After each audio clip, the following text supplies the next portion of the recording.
ರಂಗಾಯಣ ರಘು ಸರ್ನ ನಾವು ನನಗೆ ನಿಜವಾಗ್ಲೂ ಆ ಥರ ಎಲ್ಲ ನೋಡೋಕ್ಕೆ ಇಷ್ಟನೇ ಇಲ್ಲ.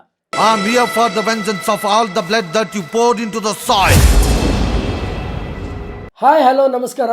ಸೊ ತುಂಬ ದಿನಗಳಾಗೋಯ್ತು ನಾನು ರಿವ್ಯೂವನ್ನು ಮಾಡಿ, ಯಾಕಂದರೆ ಲಾಸ್ಟ್ ಟೈಮ್ ನಾನು ಚೂಮಂತರ ಅನ್ನೋ ಒಂದು ಚಿತ್ರದ ರಿವ್ಯೂವನ್ನು ಮಾಡಿದ್ದೆ.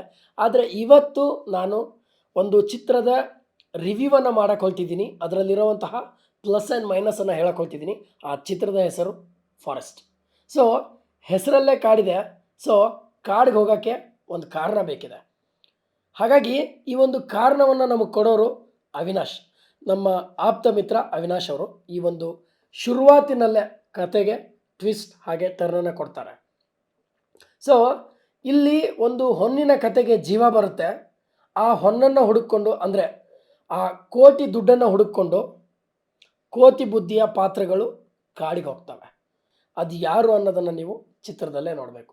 ಆದರೆ ಒಬ್ಬರ ಆ್ಯಕ್ಟಿಂಗ್ ಬಗ್ಗೆ ಅಂತೂ ನಾನು ಮಾತಾಡಲೇಬೇಕು. ಪರಕಾಯ ಪ್ರವೇಶ ಅಂತ ಒಂದು ವರ್ಡ್ ಇದೆ. ಆ ವರ್ಡ್ಗೆ ಸರಿಯಾಗಿ ಸೂಟ್ ಆಗೋರು ನಮ್ಮ ರಂಗಾಯಣ ರಘು ಅವರು. ಅವರು ಆ್ಯಕ್ಟ್ ಮಾಡಬೇಕಾದ್ರೆ ನನಗೇನು ಅನಿಸುತ್ತೆ ಅಂದರೆ, ರಂಗಾಯಣ ರಘು ಸರ್ ಅಂದ್ರೆ ಪರಕಾಯ ಪ್ರವೇಶ, ಪರಕಾಯ ಪ್ರವೇಶ ಅಂದ್ರೆ ರಂಗಾಯಣ ರಘು ಸರ್ ಅಂತ ನನಗೆ ಅನಿಸ್ಬಿಡುತ್ತೆ. ಹಾಗೆ ಚಿತ್ರದ ನಿರ್ದೇಶಕರು ರಂಗಾಯಣ ರಘು ಅವ್ರಿಗೇ ಒಂದು ಲವ್ ಸ್ಟೋರಿಯನ್ನು ಇಟ್ಟಿದ್ದಾರೆ. ಅದು ನಿಮಗೆ ಮನಸೋ ಇಚ್ಛೆ ಮನೋರಂಜನೆಯನ್ನು ಕೊಡುತ್ತೆ. ನಿಮಗೆ ಬಿದ್ದು ಬಿದ್ದು ಬಿದ್ದು ನಗಬೇಕು, ಅಷ್ಟೊಂದು ಕಾಮಿಡಿಯನ್ನು ಇಟ್ಟಿದ್ದಾರೆ. ಹಾಗೆ ನಾನು ಈ ಚಿತ್ರದ ಕಥೆಯನ್ನು ಅಲ್ಲಿಗೆ ಬಿಟ್ಟು ಹೊರಗಡೆ ಬಂದುಬಿಟ್ಟೆ. ಸೊ ಹಾಗಾಗಿ ಚಿತ್ರದ ಕಥೆಯನ್ನು ಒಂದು ಸ್ವಲ್ಪ ಒಂದು ಲೈನಲ್ಲಿ ನಾನು ಹೇಳ್ಬಿಡ್ತೀನಿ. ಒಬ್ಬರು ಒಂದು ಹೊನ್ನನ್ನು ಕಾಯ್ತಾ ಇರ್ತಾರೆ. ಆ ಹೊನ್ನನ್ನು ಅವರ ಕಣ್ಣನ್ನು ತಪ್ಪಿಸಿ ಕಾಡಿಂದ ಹೊರಗಡೆ ತರೋದೆ ಫಾರೆಸ್ಟ್. ಇದೆಲ್ಲ ಒಂದು ಫಾರೆಸ್ಟಲ್ಲಿ ನಡೆಯೋದ್ರಿಂದ ಈ ಚಿತ್ರಕ್ಕೆ ಫಾರೆಸ್ಟ್ ಅನ್ನೋ ಹೆಸರು ಬಂತು ಅಂತ ನಾನೇ ಹೇಳ್ತಾ ಇದ್ದೀನಿ. ಸ್ಪಾಯ್ಲರ್ ಆದರೆ ದಯವಿಟ್ಟು ಕ್ಷಮಿಸಿ. ಬಟ್ ಈ ಚಿತ್ರದ ನಿರ್ದೇಶನ ಏನಿದೆಯಲ್ಲ, ಸ್ಕ್ರೀನ್ ಪ್ಲೇ ಇದೆಯಲ್ಲ, ತುಂಬ ಅಚ್ಚುಕಟ್ಟಾಗಿ ಮಾಡಿದ್ದಾರೆ. ಯಾಕೆ ನಾನು ಇದನ್ನು ಹೇಳ್ತಾ ಇದ್ದೀನಿ ಅಂತಂದರೆ, ತುಂಬ ಸೂಕ್ಷ್ಮವಾದ ವಿಚಾರ, ಎಲ್ಲರೂ ಮರ್ತೋಗ್ಬಿಟ್ಟಿದ್ದೀವಿ. ಯಾಕಂದರೆ ಇದರಲ್ಲಿ ಒಂದು ಬೀರ ಅನ್ನೋ ಕ್ಯಾರೆಕ್ಟರ್ ಬರುತ್ತೆ. ನಿಜವಾಗ್ಲೂ ಹೇಳ್ತೀನಿ ಗುರು, ಆ ಬೀರ ಅನ್ನೋ ಕ್ಯಾರೆಕ್ಟರ್ಗೆ ಹ್ಯಾಟ್ಸ್ ಆಫ್.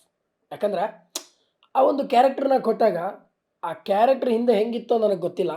ಬಟ್ ಇಲ್ಲಿ ಬೀರ ಅಂತ ಬಂದಾಗ ನಮಗೆ ಅವ್ರು ನೆನಪಾಗ್ತಾರೆ, ಅವ್ರನ್ನ ತೋರಿಸ್ತಾರೆ ಅವ್ರು ಯಾರು ಅಂತ. ಯಾಕಂದರೆ ಅವ್ರು ಬೇರೆ ಯಾರೂ ಅಲ್ಲ, ಕರ್ನಾಟಕ ತಮಿಳುನಾಡು ಸರ್ಕಾರಕ್ಕೆ ದೊಡ್ಡ ಕಂಟಕ ಆಗಿದ್ದರು. ಹಾಗೆ ಒಬ್ಬ ಕನ್ನಡದ ಮೇರು ನಟನಿಗೆ ಒಂದು ಕೊಲೆಯ ಒಂದು ಬೆದರಿಕೆಯನ್ನು ಒಡ್ಡಿದ್ರು, ಕಿಡ್ನ್ಯಾಪನ್ನು ಮಾಡಿದರು. ಸೊ ಆಲ್ಮೋಸ್ಟ್ ಅಲ್ಲಿ ನಿಮ್ಮೆಲ್ರಿಗೂ ಗೊತ್ತಾಗಿರುತ್ತೆ. ಅವ್ರು ಬೇರೆ ಯಾರೂ ಅಲ್ಲ, ವೀರಪ್ಪನ್. ಸೊ ವೀರಪ್ಪನನ್ನು ಈ ಕಥೆಯಲ್ಲಿ ಯಾಕೆ ತೊಗೊಂಡು ಬಂದರು, ವೀರಪ್ಪನ್ ಯಾಕೆ ಬೇಕಾಗಿತ್ತು ಈ ಫಾರೆಸ್ಟ್ ಅನ್ನೋ ಕಥೆಯಲ್ಲಿ, ಹಾಗೆ ವೀರಪ್ಪನವರ ಒಂದು ಕಾನ್ವರ್ಜೇಷನ್ ಏನಿದೆ, ಅವ್ರು ಹೇಗೆ ಸತ್ರು, ಏನಾಯಿತು ಅವತ್ತು ಅನ್ನೋದೇನಿದೆ, ಅದನ್ನು ತುಂಬ ಚೆನ್ನಾಗಿ ತೋರಿಸಿದ್ದಾರೆ. ನನಗೆ ತುಂಬಾ ಇಷ್ಟ ಆಗಿದ್ದ ಪಾರ್ಟ್ ಅಂದರೆ ಅದು. ಹಾಗೆ ಒಂದು ಹೆಣ್ಣಿಗೆ ಈ ಬಂಗಾರವನ್ನು, ಹೊನ್ನನ್ನು ಕಂಡ್ರೆ ಅದು ಎಷ್ಟು ಇಷ್ಟ ಇರುತ್ತೆ, ಅಂದರೆ ಅವಳ ಮನಸ್ಸು ಎಷ್ಟು ಚಂಚಲ ಇರುತ್ತೆ ಅನ್ನೋದನ್ನು ತುಂಬ ಚೆನ್ನಾಗಿ ತೋರಿಸಿದ್ದಾರೆ. ಅದನ್ನು ಅರ್ಚನಾ ಕೊಟ್ಟಿಗೆ ಅವರು ತುಂಬಾ ಅದ್ಭುತವಾದ ಅಭಿನಯದ ಮೂಲಕ ಜನರಿಗೆ ಮನಸ್ಸಿಗೆ ತಲುಪಿದ್ದಾರೆ ಅಂದರೆ ತಪ್ಪಾಗಲ್ಲ. ಆಮೇಲೆ ಈ ಚಿತ್ರದಲ್ಲಿ ನಟಿಸಿರುವಂಥ ಒಂದು ಫುಲ್ ಪ್ಯಾಕೇಜ್, ಅಂದರೆ ಆರ್ಟಿಸ್ಟ್ಗಳೇನಿದ್ದಾರೆ ಅಂದರೆ ಅನೀಶ್ ಅವ್ರು ಇರ್ಬೋದು, ಗುರುನಂದನ್ ಅವ್ರು ಇರ್ಬೋದು, ಚಿಕ್ಕಣ್ಣ ಅವ್ರು ಇರ್ಬೋದು, ಆಮೇಲೆ ಅರ್ಚನಾ ಕೊಟ್ಟಿಗೆ ಅವ್ರು ಇರ್ಬೋದು, ಹಾಗೆ ನಮ್ಮ ರಂಗಾಯಣ ರಘು ಅವ್ರು ಇರ್ಬೋದು. ಚಿಕ್ಕಣ್ಣ ರಂಗಾಯಣ ರಘು ಅಂದ ತಕ್ಷಣ ನಿಮ್ಮೆಲ್ರಿಗೂ ಆಲ್ಮೋಸ್ಟ್ ಅಲ್ಲಿ ಗೊತ್ತಾಗ್ಬಿಡುತ್ತೆ ಇಲ್ಲೊಂದು ಫುಲ್ ಪ್ಯಾಕೇಜ್ ಕಾಮಿಡಿ ಇರುತ್ತೆ ಅಂತ. ಅಫ್ಕೋರ್ಸ್ ನಿಜವಾಗ್ಲೂ ಹೇಳ್ತೀನಿ, ಅವರಿಬ್ಬರು ಇದ್ದಾರೆ ಅಂತಂದರೆ ಅದೊಂದು ತೂಕನೇ ಬೇರೆ. ಹಾಗೆ ಚಿತ್ರದಲ್ಲಿರುವ ಒಂದಿಷ್ಟು ಝಲಕ್ಗಳು ನಿಜವಾಗ್ಲೂ ನಮಗೆ ಮಜಾ ಕೊಡುತ್ತೆ. ಒಬ್ಬ ಕಾಡುಗಳನನ್ನು ಹೇಗೆ ಅವನ ಆತ್ಮ ಜೊತೆ ಹೋರಾಟ ಮಾಡಬೇಕು ಅನ್ನೋಕ್ಕೋಸ್ಕರ ಒಂದಿಷ್ಟು ಹಿರಿಯ ಆಫೀಸರ್ಸ್ಗಳ ಆತ್ಮವನ್ನು ಆಹ್ವಾನ ಮಾಡ್ಕೊಳಕ್ಕಾಗತ್ತೆ ಇಲ್ಲಿ ಈ ಚಿತ್ರದಲ್ಲಿ. ಅವರಿಂದ ಲೈಕ್ ಅವನಿಗೆ ಏನು ಮಾಡ್ಬೋದು, ಆ ಆತ್ಮಕ್ಕೆ ಏನೆಲ್ಲ ಹೇಳ್ಬೋದು, ಆ ಆತ್ಮ ಇನ್ನೂ ಹೇಳೋಕ್ಕೆ ಏನಾದರೂ ಇದೆನಾ, ಒಂದಿಷ್ಟು ವಿಷಯಗಳು ಅಲ್ಲಿ ಪ್ರಸ್ತಾಪ ಆಗುತ್ತೆ ಆ ಒಂದು ವೀರಪ್ಪನ ಜೊತೆ ಮತ್ತು ಒಂದಿಷ್ಟು ಅಧಿಕಾರಿಗಳ ಜೊತೆ. ಅದು ಏನಾಗುತ್ತೆ ನಿಜವಾಗ್ಲೂ, ವೀರಪ್ಪನವರ ಆತ್ಮ ಇದೇನಾ. ಆದರೆ ಈ ಒಂದು ಲೈನನ್ನು ಏನಕ್ಕೆ ಇವ್ರು ತಗೊಂಡು ಬಂದರು, ತುಂಬ ಸೂಕ್ಷ್ಮವಾದ ವಿಚಾರ. ಕಾರಣ ಇಷ್ಟೇ, ಒಂದಿಷ್ಟು ಇಲ್ಲಿಗಲ್ ಆ್ಯಕ್ಟಿವಿಟೀಸ್ ಮತ್ತೆ ಶುರುವಾಗಿದೆ ಅನ್ನೋ ಒಂದು ಸಣ್ಣ ಲೈನನ್ನು ಇಟ್ಕೊಂಡು ಇಷ್ಟು ಅದ್ಭುತವಾಗಿ ಹೆಣೆದಿದ್ದಾರೆ. ನಿಜವಾಗ್ಲೂ ಹ್ಯಾಟ್ಸ್ ಆಫ್ ಹೇಳಬೇಕು ಡೈರೆಕ್ಟ್ರಿಗೆ.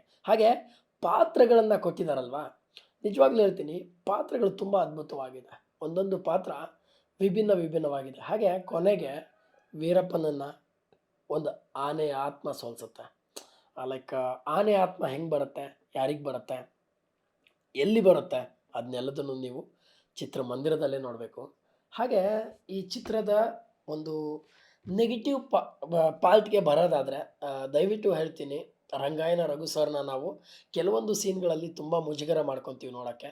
ನನಗೆ ನಿಜವಾಗ್ಲೂ ಆ ಥರ ಎಲ್ಲ ನೋಡೋಕ್ಕೆ ಇಷ್ಟನೇ ಇಲ್ಲ. First of all Rangayana Raghu ಸರ್ನ, ಯಾಕಂದರೆ ತುಂಬ ಹಿರಿಯ ವ್ಯಕ್ತಿ. ನಾವು ಲೈಕ್ ಈ ಲೆವೆಲಲ್ಲಿ ಇಟ್ಕೊಂಡು ನೋಡ್ತಿರ್ತೀವಿ ಅವ್ರ ಅಭಿನಯನ. ಯಾಕಂದರೆ ಅದೊಂದು ಆ್ಯಕ್ಟಿಂಗ್ ಲೈಬ್ರರಿ ಅಂದರೆ ತಪ್ಪಾಗಲ್ಲ. ಸೊ ಹಾಗಾಗಿ ಅವ್ರಿಗೊಂದು ತೂಕ ಇದೆ. ಆ ಒಂದು ಕ್ಯಾರೆಕ್ಟ್ರಿಗೆ ಡಿಮ್ಯಾಂಡ್ ಮಾಡುತ್ತೆ ಸರ್ ಅಂತ ನೀವು ಹೇಳ್ಬೋದು. ಬಟ್ ಆ ಕ್ಯಾರೆಕ್ಟ್ರಿಗೆ ಡಿಮ್ಯಾಂಡ್ ಮಾಡಿದರೂ ಕೂಡ ಬೇರೆ ಸಿಚುವೇಶನ್ಸ್ ಕ್ರಿಯೇಟ್ ಮಾಡಿಕೊಂಡು ರಂಗಾಯಣ ರಘು ಅವ್ರನ್ನ ತೋರಿಸ್ಬೋದಿತ್ತು.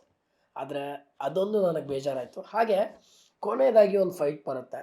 ಆ ಫೈಟು ಅಷ್ಟೊಂದು ಬೇಕಾಗಿರಲಿಲ್ಲ, ಸ್ವಲ್ಪ ನನಗೆ ಲ್ಯಾಗ್ ಆಯಿತು ಅಂತ ನನಗನ್ನಿಸ್ತು.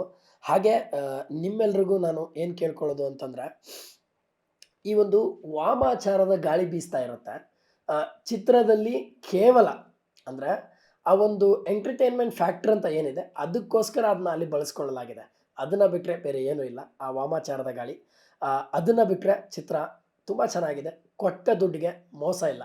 ಯಾಕಂದರೆ ನಾನು ಎಷ್ಟೋ ರಿವ್ಯೂಗಳನ್ನು ಮಾಡಿದ್ದೀನಿ. ಸುಮ್ಮನೆ ನಾನು ಇಲ್ಲಿ ಕೂತ್ಕೊಂಡು ರಿವ್ಯೂ ಮಾಡಲ್ಲ. ಹಾಗಾಗಿ ಫಾರೆಸ್ಟ್ ಸಿನಿಮಾನ ನೋಡಾದ್ಮೇಲೆ ನಿಮಗೆ ಇಷ್ಟ ಆಗುತ್ತಾ ಇಲ್ವಾ ಅಂತ ಹೇಳಿ. ಲೈಕ್ ನಿಮಗೆ ಇಷ್ಟ ಆಯಿತು ಅಂತಂದರೆ ನನ್ನ ರಿವ್ಯೂಗೆ ಸಾರ್ಥಕತೆ ಸಿಗುತ್ತೆ ಅಂತ ಹೇಳ್ತೀನಿ. ಹಾಗೆ ನಿಮ್ಮ ಅನಿಸಿಕೆಗಳೇನಿದೆ, ಅಭಿಪ್ರಾಯಗಳೇನಿದೆ ಅದೆಲ್ಲದನ್ನು ಕಮೆಂಟ್ನಲ್ಲಿ ತಿಳಿಸಿ. ನಾನು ಕಾಯ್ತಾ ಇರ್ತೀನಿ. ಹಾಗೆ ಮುಂದಿನ ರಿವ್ಯೂ ಜೊತೆ ಮತ್ತೆ ಸಿಗೋಣ. ನಮಸ್ಕಾರ.